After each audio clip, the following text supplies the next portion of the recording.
Good morning. Maayong buntag kanatong tanan.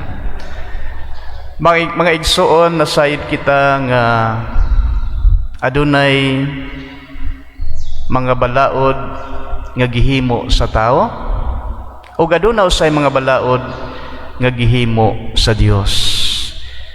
Kining duha ka mga balaod para kanako importante, no? Pero sa tan-aw ninyo, unsa man ang mas importante nga mga balaod? Ang balaod nga gikan sa Dios o ang balaod nga gikan sa tao? Unsa man ang mas importante para kaninyo?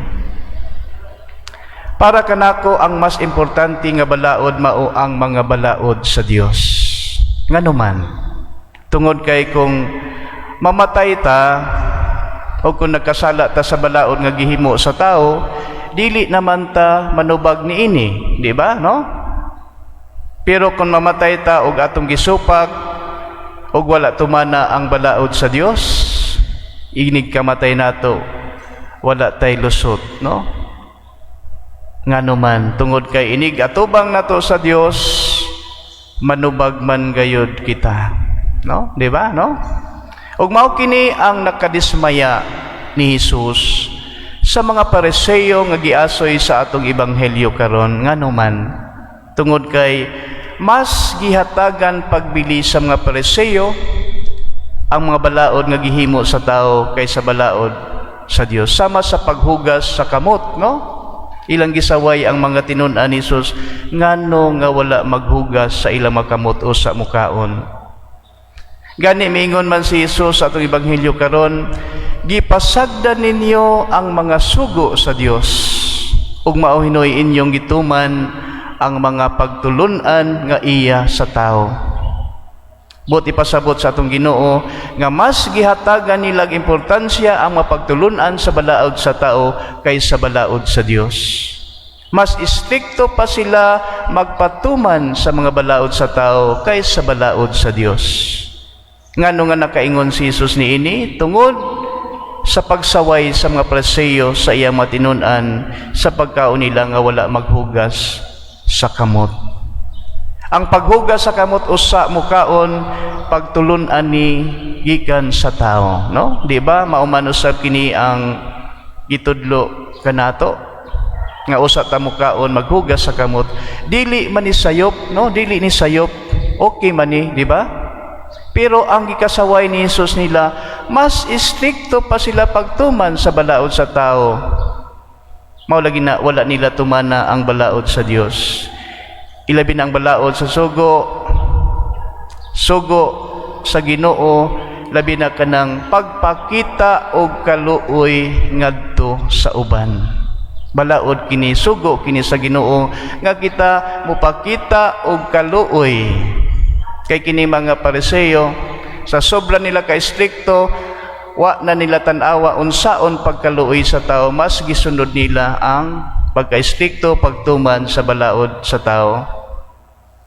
Unya nakita pagayon ni Jesus sa mga Pariseo, relihiyoso sila kaayo, no? Relihiyoso kaayo, sigig ampo, sigig simba, sigig adto sa templo, pero nakita sa atong Ginoo maot gihapon ang ilang mga batasan ug maot gihapon ang ilang mga binuhatan. Wala sila magtuman sa mga gisugo sa Dios. Unsa giingon sa atong Ginoong Hesus?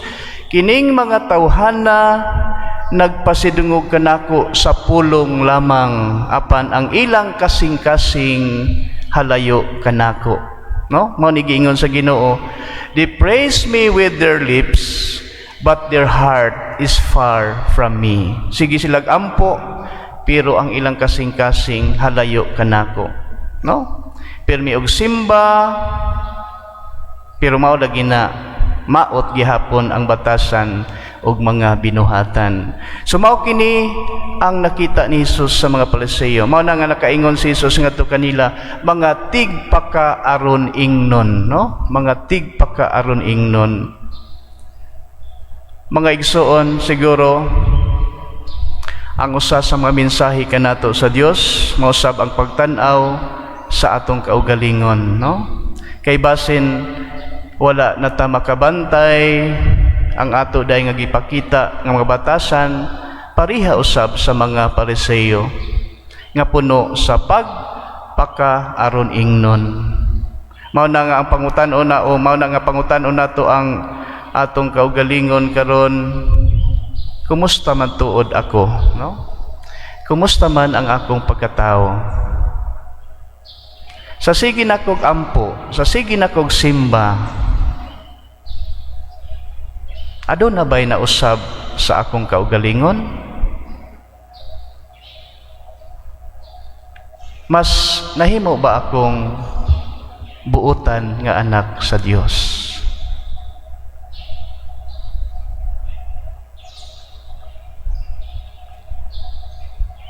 Nindot nga pangutana nga angay natong pamalandungan sa atong kinabuhi, mga igsoon.